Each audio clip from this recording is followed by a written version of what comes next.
No niin, ensimmäinen tunti on käynnissä ja Kalle on oppinut perustekniikat, eli hän osaa jo pysäyttää hevosen. Kokeilepa pysäyttää hevonen. Noin. Ja kun se pysähtyy, myötäys. Ja käyntiin.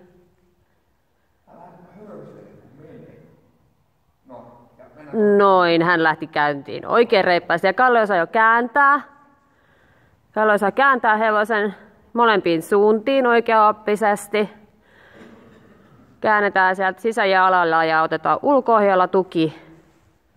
Noin, ja sä voit ottaa sinne taas pysähdys. Katsojille tiedoksi, että minulla ei ollut kuin motocrossi-kypärä vaan. Niin tuo riitomainen kypärä on tullut päähän, mutta ensi kerralla minulla on kypärä. No niin, sitten mennään. No niin, nyt mennään. Noin, ja käynti. Hyvä. Tää on jotenkin pelottava kuitenkin silleen, kun ei oo niinku... No nyt mä tiedän kuitenkin, miten tää pysähtyy ehkä. Kallella on Ekilainin ratsastushousut. Hän on siis täysin ammattimaisessa vermeessä. Tosin saappaat puuttuu. Tässä. Hei, ne on Catmandun talvikengät. Kysin tähän hommaan. Noin, ja seis, pidätys, istunta, jalat. Noin. Hyvin. Ja käyntiin. Myötäys. Hyvä.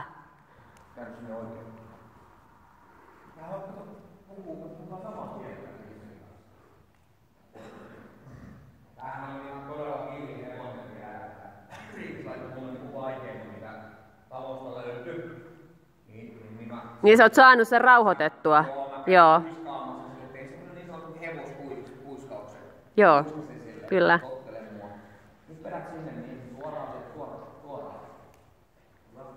Noin. Näin meillä mukavasti taittuu tämä ensimmäinen tunti ja Kalle on voittanut itsensä jo moneen kertaan.